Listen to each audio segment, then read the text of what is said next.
ਸਤਿ ਸ਼੍ਰੀ ਅਕਾਲ ਜੀ। ਰੂਪ ਪੰਜਾਬੀ ਕਹਾਣੀਆਂ ਚੈਨਲ 'ਤੇ ਤੁਹਾਡਾ ਬਹੁਤ-ਬਹੁਤ ਸਵਾਗਤ ਹੈ। ਕਹਾਣੀ ਚੰਗੀ ਲੱਗੀ ਤਾਂ ਆਪਣੇ ਸੁਝਾਅ ਕਮੈਂਟ ਬਾਕਸ ਵਿੱਚ ਜ਼ਰੂਰ ਦਿਓ। ਸ਼ੁਰੂ ਕਰਦੇ ਹਾਂ ਅੱਜ ਦੀ ਨਵੀਂ ਕਹਾਣੀ। ਇੱਕ 12 ਸਾਲ ਦੀ ਲੜਕੀ ਦੀ ਜ਼ਿੰਦਗੀ 'ਤੇ ਬੀਤੀ ਹੋਈ ਦਰਦਨਾਕ ਕਹਾਣੀ। ਜਦੋਂ ਮਨੁੱਖ ਦਰਿੰਦਾ ਬਣ ਜਾਂਦਾ ਹੈ ਤਾਂ ਉਸ ਦਾ ਨਤੀਜਾ ਵੀ ਬਹੁਤ ਭਿਆਨਕ ਹੁੰਦਾ ਹੈ। ਅਜਿਹੀ ਹੀ ਹੈ ਇਹ ਕਹਾਣੀ ਜਿਸ ਵਿੱਚ 12 ਸਾਲ ਦੀ ਨਾਬਾਲਗ ਲੜਕੀ ਦੀ ਮਾਂ ਦੀ ਮੌਤ ਹੋ ਗਈ। ਮੈਂ ਉਸ ਲੜਕੀ 'ਤੇ ਹੋਏ ਜ਼ੁਲਮ ਨੂੰ ਤਬਾਹੀ ਕਿਉਂ ਕਹਿ ਰਹੀ ਹਾਂ, ਇਹ ਗੱਲ ਤੁਹਾਨੂੰ ਕਹਾਣੀ ਸੁਣਨ ਤੋਂ ਬਾਅਦ ਹੀ ਪਤਾ ਲੱਗ ਸਕੇਗਾ। ਸੋ ਦੋਸਤੋ, ਬੇਨਤੀ ਹੈ ਕਿ ਦਿਲ ਦਹਿਲਾਉਣ ਵਾਲੀ ਪੂਰੀ ਕਹਾਣੀ ਸੁਣੋ। ਮੇਰਾ ਨਾਮ ਅੰਜੂ ਹੈ। ਮੈਂ ਬਚਪਨ ਤੋਂ ਹੀ ਬਹੁਤ ਸੋਹਣੀ ਸੀ। ਸ਼ਾਇਦ ਇਸ ਲਈ ਮਾਂ ਨੇ ਮੇਰਾ ਨਾਮ ਇੰਨਾ ਸੋਹਣਾ ਰੱਖਿਆ ਸੀ। ਅਸੀਂ ਇੱਕ ਛੋਟੇ ਜਿਹੇ ਪਿੰਡ ਵਿੱਚ ਰਹਿੰਦੇ ਸੀ। ਮੈਂ 12 ਸਾਲ ਦੀ ਸੀ ਜਦੋਂ ਮਾਂ ਇਸ ਦੁਨੀਆ ਤੋਂ ਚਲੀ ਗਈ। ਹੁਣ ਘਰ ਦਾ ਕੰਮ ਕਰਨ ਵਾਲਾ ਕੋਈ ਨਹੀਂ ਸੀ। ਸਾਡੀ ਪਿੰਡ ਵਿੱਚ ਬਹੁਤ ਜ਼ਮੀਨ ਸੀ, ਇਸ ਲਈ ਮੇਰੇ ਪਿਤਾ ਨੂੰ ਦੁਬਾਰਾ ਵਿਆਹ ਕਰਨ ਵਿੱਚ ਕੋਈ ਮੁਸ਼ਕਲ ਨਹੀਂ ਆਈ ਅਤੇ ਇੱਕ ਦਿਨ ਮੇਰੇ ਪਿਤਾ ਜੀ ਲਾੜਾ ਬਣ ਗਏ।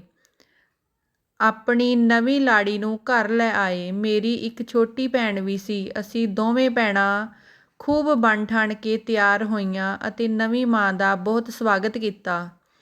ਮਤਰੇਈ ਮਾਂ, ਜੋ ਉਮਰ ਵਿੱਚ ਮੇਰੇ ਬਾਪ ਤੋਂ ਬਹੁਤ ਛੋਟੀ ਸੀ, ਪਰ ਪਿੰਡ ਦੀ ਔਰਤ ਹੋਣ ਕਰਕੇ ਉਮਰੋਂ ਛੋਟੀ ਨਹੀਂ ਲੱਗਦੀ ਸੀ, ਕਿਉਂਕਿ ਉਹ ਇੱਕ ਸਿਹਤਮੰਦ ਔਰਤ ਸੀ। ਅਤੇ ਨਵੀਂ ਮੰਮੀ ਘਰ ਆਈ ਅਤੇ ਮੇਰਾ ਡੈਡੀ ਉਸਦੇ ਨਖਰੇ ਉਠਾਉਣ ਲੱਗ ਪਿਆ, ਕਿਉਂਕਿ ਉਹ ਸੋਹਣੀ ਹੀ ਇੰਨੀ ਸੀ। ਪਿਤਾ ਜੀ ਸਵੇਰੇ ਕੰਮ 'ਤੇ ਚਲੇ ਜਾਂਦੇ ਅਤੇ ਅਸੀਂ ਦੋਵੇਂ ਭੈਣਾਂ ਸਕੂਲ ਚਲੀਆਂ ਜਾਂਦੀਆਂ ਸੀ। ਕੁਝ ਮਹੀਨੇ ਵਧੀਆ ਲੰਘ ਗਏ। ਫਿਰ ਇੱਕ ਦਿਨ ਜਦੋਂ ਮੈਂ ਸਕੂਲ ਤੋਂ ਘਰ ਵਾਪਸ ਆਈ ਤਾਂ ਸਾਡੇ ਘਰ ਇੱਕ ਆਦਮੀ ਬੈਠਾ ਸੀ। ਮਾਂ ਨੇ ਦੱਸਿਆ ਕਿ ਇਹ ਮੇਰਾ ਰਿਸ਼ਤੇਦਾਰ ਹੈ। ਉਹ ਕਿਸੇ ਹੋਰ ਪਿੰਡ ਤੋਂ ਆਇਆ ਸੀ। ਪਿਤਾ ਜੀ ਵੀ ਸ਼ਾਮ ਨੂੰ ਘਰ ਆਏ। ਪਿਤਾ ਜੀ ਨੇ ਵੀ ਸੋਚਿਆ ਕਿ ਕੰਮ ਲਈ ਸਾਡੇ ਘਰ ਆਇਆ ਹੈ। ਮੇਰੇ ਪਿਤਾ ਜੀ ਨੇ ਵੀ ਉਸ ਨੂੰ ਸਹੁਰਿਆਂ ਤੋਂ ਆਇਆ ਇਹ ਜਾਣ ਕੇ ਉਹਨਾਂ ਦਾ ਬਹੁਤ ਸਵਾਗਤ ਕੀਤਾ। ਉਹ ਕੁਝ ਦਿਨ ਸਾਡੇ ਘਰ ਹੀ ਰੁਕਿਆ ਅਤੇ ਫਿਰ ਚਲਾ ਗਿਆ। ਉਸ ਦਾ ਨਾਮ ਰਾਹੁਲ ਸੀ। ਉਹ ਮਾਂ ਤੋਂ 2-3 ਸਾਲ ਛੋਟਾ ਹੀ ਹੋਵੇਗਾ। ਸਮਾਂ ਬੀਤਦਾ ਗਿਆ। ਹੁਣ ਉਹ ਸਾਡੇ ਘਰ ਆਉਂਦਾ ਜਾਂਦਾ ਰਹਿੰਦਾ ਸੀ।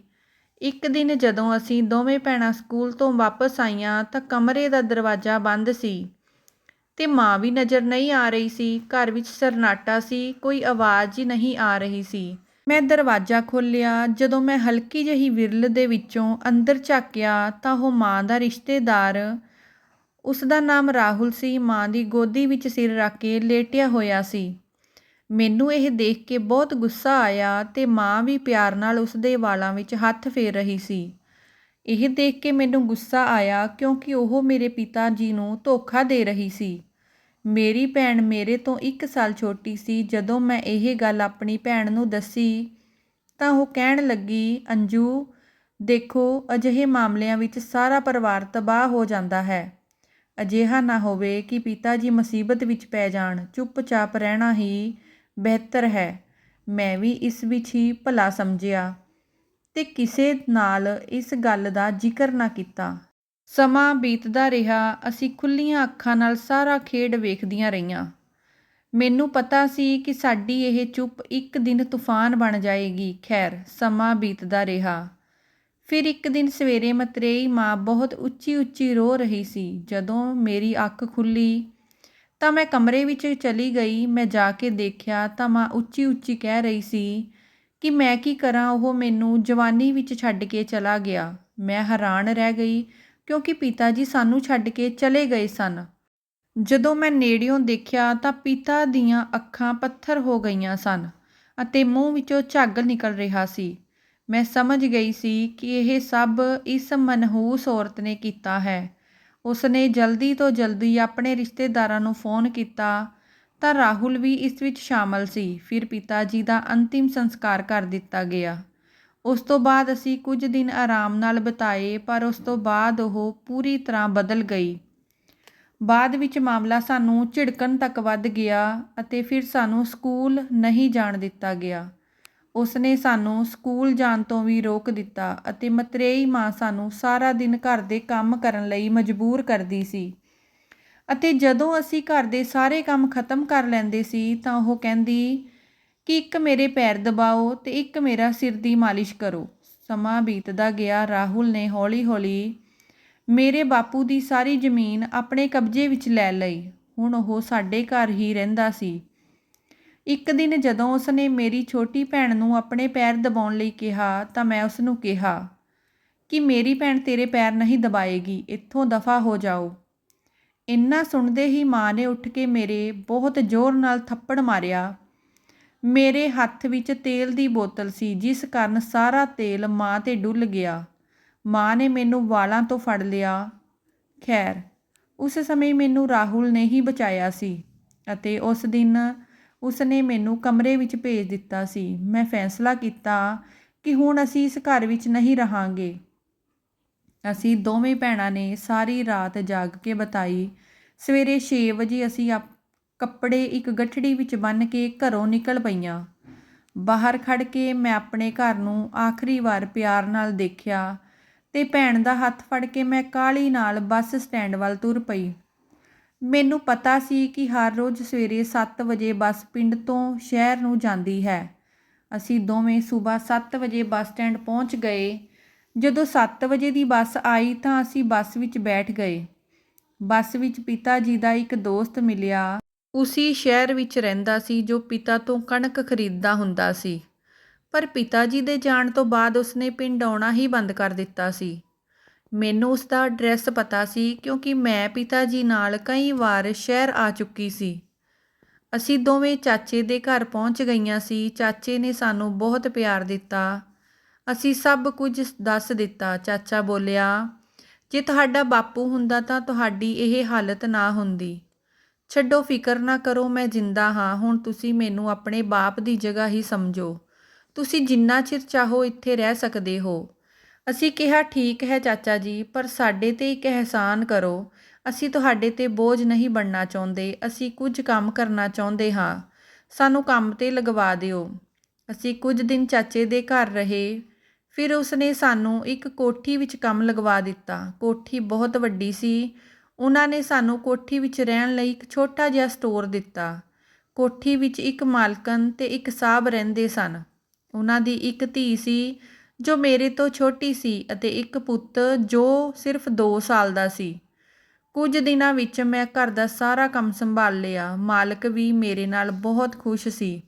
ਇੱਕ 20 ਕੁ ਸਾਲ ਦਾ ਮੁੰਡਾ ਸਾਹਬ ਜੀ ਦੀ ਕੋਠੀ ਵਿੱਚ ਰਹਿੰਦਾ ਸੀ। ਮਾਲਕਾਂ ਦਾ ਡਰਾਈਵਰ ਸੀ। ਉਹ ਸਵੇਰੇ ਆਉਂਦਾ ਸੀ ਤੇ ਸ਼ਾਮ ਨੂੰ ਆਪਣੇ ਘਰ ਵਾਪਸ ਚਲਾ ਜਾਂਦਾ ਸੀ। ਜਿਵੇਂ-ਜਿਵੇਂ ਸਮਾਂ ਬੀਤਦਾ ਗਿਆ, ਮੈਂ ਨੋਟ ਕੀਤਾ ਕਿ ਜਦੋਂ ਸਾਹਬ ਜੀ ਕੰਮ 'ਤੇ ਚਲੇ ਜਾਂਦੇ ਹਨ ਤਾਂ ਡਰਾਈਵਰ ਮਾਲਕਣ ਦੇ ਕਮਰੇ ਵਿੱਚ ਬੈਠਾ ਰਹਿੰਦਾ ਸੀ। ਮੇਰੇ ਵਿੱਚ ਉਸ ਤੋਂ ਪੁੱਛਣ ਜਾਂ ਅੰਦਰ ਜਾ ਕੇ ਦੇਖਣ ਦੀ ਹਿੰਮਤ ਨਹੀਂ ਸੀ।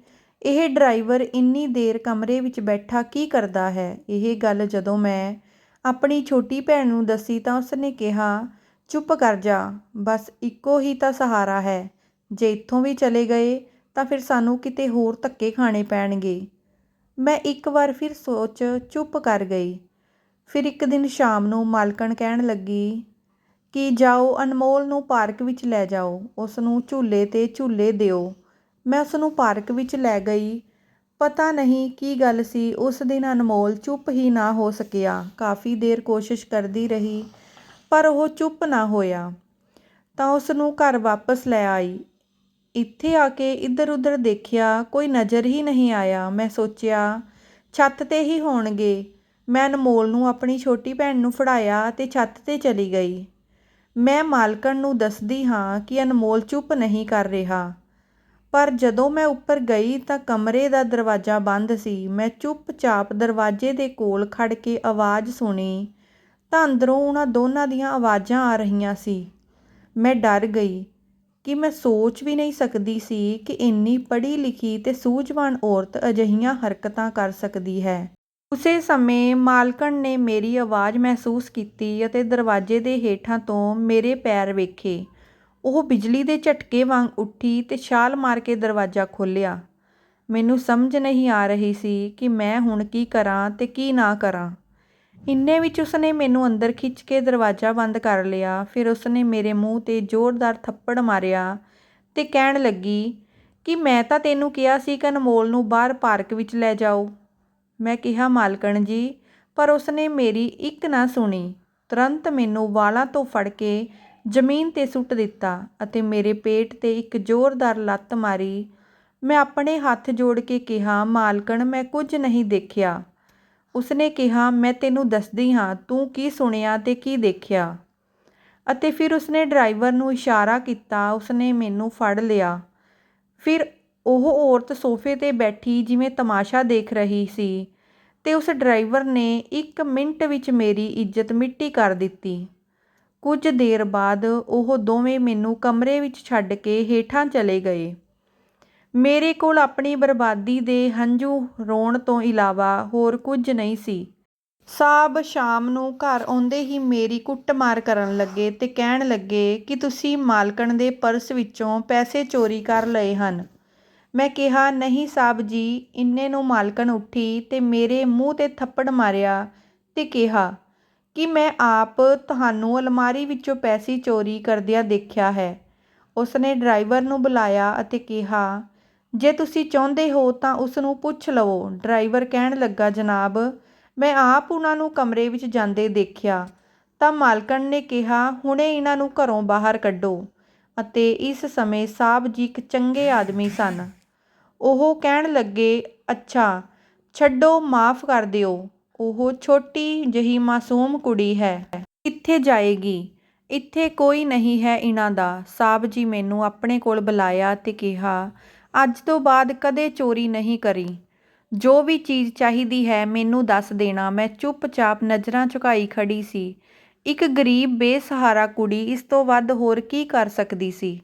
ਸਮਾਂ ਬੀਤਦਾ ਰਿਹਾ ਅਤੇ ਮੈਂ ਆਪਣੀਆਂ ਅੱਖਾਂ ਤੇ ਕੰਨ ਬੰਦ ਕਰਕੇ ਆਪਣਾ ਸਮਾਂ ਗੁਜ਼ਾਰਦੀ ਰਹੀ।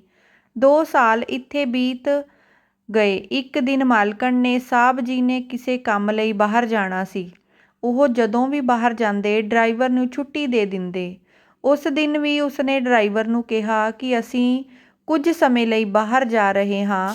ਅੱਜ ਤੁਹਾਡੀ ਛੁੱਟੀ ਹੈ, ਆਪਣੇ ਘਰ ਜਾਓ। ਉਸ ਦੀ ਧੀ, ਜੋ ਅਜੇ ਸਕੂਲ ਵਿੱਚ ਹੀ ਸੀ, ਮੈਨੂੰ ਕਿਹਾ ਕਿ ਜਦੋਂ ਉਹ ਸਕੂਲ ਤੋਂ ਆਵੇ ਤਾਂ ਉਸ ਦਾ ਖਿਆਲ ਰੱਖਣਾ। ਦੁਪਹਿਰ ਦੇ 2 ਵਜੇ ਦੇ ਕਰੀਬ ਉਹ ਸਕੂਲ ਤੋਂ ਆਈ। ਮੈਂ ਉਸਨੂੰ ਖਾਣਾ ਖਵਾ ਕੇ ਉਸਦੇ ਕੋਲ ਹੀ ਬੈਠ ਗਈ। ਉਹ ਵੈਸੇ ਵੀ ਮੇਰੇ ਨਾਲ ਬਹੁਤ ਪਿਆਰ ਨਾਲ ਗੱਲ ਕਰਦੀ ਸੀ, ਇਸ ਲਈ ਮੈਨੂੰ ਉਹ ਪਸੰਦ ਸੀ। ਕੁਝ ਦੇਰ ਬਾਅਦ ਦਰਵਾਜ਼ੇ ਦੀ ਘੰਟੀ ਵੱਜੀ ਤਾਂ ਦੇਖਿਆ ਡਰਾਈਵਰ ਸੀ। ਕਹਿਣ ਲੱਗਿਆ ਕਿ ਮਾਲਕਣ ਆ ਗਈ ਹੈ। ਮੈਂ ਕਿਹਾ, ਨਹੀਂ। ਤਾਂ ਉਸਨੇ ਕਿਹਾ, ਅੱਛਾ, ਮੈਨੂੰ ਕੁਝ ਕੰਮ ਹੈ, ਮੈਂ ਉਹਨਾਂ ਦਾ ਇੰਤਜ਼ਾਰ ਕਰਾਂਗਾ। ਮੇਰੇ ਇਨਕਾਰ ਕਰਨ ਦੇ ਬਾਵਜੂਦ ਉਹ ਅੰਦਰ ਆਇਆ। ਉਸਨੇ ਇੱਧਰ ਉੱਧਰ ਤੱਕਿਆ ਅਤੇ ਫਿਰ ਆਸਥਾ ਦੇ ਕਮਰੇ ਵਿੱਚ ਚਲਾ ਗਿਆ ਅਤੇ ਮੈਨੂੰ ਕਿਹਾ ਕਿ ਜੇਕਰ ਤੂੰ ਕਿਸੇ ਨੂੰ ਦੱਸਣ ਦੀ ਕੋਸ਼ਿਸ਼ ਕੀਤੀ ਤਾਂ ਮੈਂ ਸਾਹਬ ਜੀ ਨੂੰ ਦੱਸ ਦੇਵਾਂਗਾ ਕਿ ਤੂੰ ਆਪ ਹੀ ਮੈਨੂੰ ਫੋਨ ਕਰਕੇ ਬੁਲਾਇਆ ਹੈ। ਫਿਰ ਉਹ ਆਸਥਾ ਦੇ ਕਮਰੇ ਵਿੱਚ ਗਿਆ ਅਤੇ ਅੰਦਰੋਂ ਦਰਵਾਜ਼ਾ ਬੰਦ ਕਰ ਲਿਆ।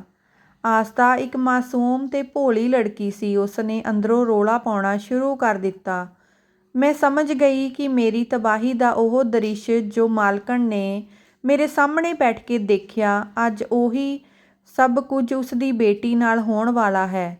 ਮੈਂ ਲੁੱਕ ਛਿਪ ਕੇ ਦੇਖਣਾ ਚਾਹੁੰਦੀ ਸੀ, ਪਰ ਸ਼ਾਇਦ ਮੇਰੀ ਜ਼ਮੀਰ ਹਜੇ ਜਿੰਦਾ ਸੀ। ਮੈਂ ਭੱਜ ਕੇ ਨੇੜੇ ਦੇ ਘਰ ਵਿੱਚ ਪਹੁੰਚੀ ਅਤੇ ਉਹਨਾਂ ਨੂੰ ਸਾਰੀ ਘਟਨਾ ਦੱਸੀ। ਤਾਂ ਉਹ ਉਸ ਘਰ ਦੇ ਬੰਦੇ ਜਲਦੀ ਨਾਲ ਮੇਰੇ ਨਾਲ ਆਏ। ਆਉਂਦਿਆਂ ਹੀ ਉਹਨਾਂ ਨੇ ਜ਼ੋਰ-ਜ਼ੋਰ ਦੀ ਦਰਵਾਜ਼ਾ ਖੜਕਾਉਣਾ ਸ਼ੁਰੂ ਕਰ ਦਿੱਤਾ। ਤਾਂ ਡਰਾਈਵਰ ਨੇ ਘਬਰਾ ਕੇ ਦਰਵਾਜ਼ਾ ਖੋਲ੍ਹਿਆ ਤਾਂ ਆਂਢ-ਗੁਆਂਢ ਦੇ ਲੋਕਾਂ ਨੇ ਫੋਨ ਕਰਕੇ ਪਰਿਵਾਰਕ ਮੈਂਬਰਾਂ ਨੂੰ ਜਲਦੀ ਆਉਣ ਲਈ ਕਿਹਾ। ਥੋੜ੍ਹੀ ਦੇਰ ਬਾਅਦ ਮਾਲਕ ਮਾਲਕਣ ਦੋਨੋਂ ਘਰ ਆ ਗਏ। ਪਹਿਲਾਂ ਤਾਂ ਉਹਨਾਂ ਨੇ ਉਸ ਡਰਾਈਵਰ ਨੂੰ ਬਹੁਤ ਕੁੱਟਿਆ ਅਤੇ ਫਿਰ ਉਸ ਨੂੰ ਪੁਲਿਸ ਦੇ ਹਵਾਲੇ ਕਰ ਦਿੱਤਾ। ਮੇਰਾ ਦਿਲ ਚਾਹਿਆ ਕਿ ਮਾਲਕਣ ਦਾ ਵੀ ਪਰਦਾ-ਫਾਸ਼ ਕਰ ਦਿਆਂ, ਪਰ ਉਹ ਪਹਿਲਾਂ ਵਾਂਗ ਇੱਕ ਵਾਰ ਫਿਰ ਇਹ ਜਾਣ ਕੇ ਚੁੱਪ ਰਹੀ ਕਿ ਸਾਹਬ ਬਹੁਤ ਚੰਗੇ ਇਨਸਾਨ ਹਨ ਅਤੇ ਜਦੋਂ ਉਸਨੂੰ ਪਤਨੀ ਦੀ ਅਸਲੀਅਤ ਦਾ ਪਤਾ ਲੱਗਿਆ ਤਾਂ ਉਸਦਾ ਘਰ ਬਰਬਾਦ ਹੋ ਜਾਵੇਗਾ। ਨਾਬਾਲਗ ਆਸਥਾ ਦੇ ਉਸ ਡਰਾਈਵਰ ਨੂੰ ਜ਼ਬਰਦਸਤੀ ਬਲਾਤਕਾਰ ਕਰਨ ਦੇ ਜੁਰਮ ਵਿੱਚ ਫਾਂਸੀ ਦਿੱਤੀ ਗਈ। ਮੈਂ ਵੀ ਬਹੁਤ ਖੁਸ਼ ਸੀ ਕਿਉਂਕਿ ਆਸਥਾ ਦੇ ਨਾਲ ਉਹ ਮੇਰਾ ਵੀ ਕਸੂਰਵਾਰ ਸੀ। ਫਿਰ ਇੱਕ ਦਿਨ ਮਾਲਕਣ ਨੇ ਮੈਨੂੰ ਆਪਣੇ ਕੋਲ ਬੁਲਾਇਆ ਅਤੇ ਮੇਰੇ ਸਾਹਮਣੇ ਹੱਥ ਜੋੜ ਕੇ ਮੇਰੇ ਪੈਰਾਂ ਵਿੱਚ ਬੈਠ ਗਈ ਅਤੇ ਕਿਹਾ ਕਿ ਮੈਂ ਤੁਹਾਡੇ ਨਾਲ ਬਹੁਤ ਮਾੜਾ ਕੀਤਾ, ਪਰ ਤੁਸੀਂ ਅਜੇ ਵੀ ਮੇਰਾ ਭੇਤ ਨਹੀਂ ਖੋਲ੍ਹਿਆ। ਮੇਰੇ ਬੱਚੇ, ਮੈਨੂੰ ਮਾਫ਼ ਕਰ ਦਿਓ। ਅੱਜ ਤੋਂ ਮੈਂ ਆਪਣੀ ਧੀ ਨਾਲੋਂ ਵੱਧ ਕੇ ਤੁਹਾਡਾ ਦੋਵਾਂ ਭੈਣਾਂ ਦਾ ਖਿਆਲ ਰੱਖਾਂਗੀ। ਹੋਰ ਮੈਂ ਕੀ ਕਰ ਸਕਦੀ ਸੀ? ਮੇਰੀਆਂ ਅੱਖਾਂ ਵਿੱਚੋਂ ਸਿਰਫ ਹੰਝੂ ਹੀ ਆ ਰਹੇ ਸਨ। ਆਪਣੀ ਛੋਟੀ ਭੈਣ ਦੇ ਭਵਿੱਖ ਬਾਰੇ ਸੋਚ ਕੇ ਮੈਂ ਮਾਲਕਣ ਨੂੰ ਮਾਫ਼ ਕਰ ਦਿੱਤਾ ਅਤੇ ਅੱਜ ਉਸ ਮਾਲਕਣ ਦੀ ਬਦੌਲਤ ਅਸੀਂ ਆਪਣੇ ਅਸਲੀ ਬਾਪ ਦੀ ਪਤਨੀ ਜਾਨੀ ਆਪਣੀ ਮਤਰੇਈ ਮਾਂ ਤੋਂ ਜ਼ਮੀਨ ਜਾਇਦਾਦ ਵਾਪਸ ਲੈ ਲਈ ਹੈ ਅਤੇ ਸਾਡੇ ਉੱਤੇ ਜ਼ੁਲਮ ਕਰਨ ਦੇ ਜੁਰਮ ਵਿੱਚ, ਸਾਡੇ ਪਿਤਾ ਦੀ ਬਦੌਲਤ ਪਿਤਾ ਦੀ ਦੌਲਤ ਹੜੱਪਣ ਦੇ ਜੁਰਮ ਵਿੱਚ, ਸਾਨੂੰ ਨਾਬਾਲਗ ਭੈਣਾਂ ਨੂੰ ਬੇਘਰ ਕਰਨ ਦੇ ਜੁਰਮ ਵਿੱਚ ਇਹਨਾਂ ਦੋਹਾਂ ਜਾਨੀ ਰਾਹੁਲ ਤੇ ਮੇਰੀ ਮਤਰੇਈ ਮਾਂ ਨੂੰ ਉਮਰ ਕੈਦ ਦੀ ਸਜ਼ਾ ਸੁਣਾਈ ਗਈ ਹੈ।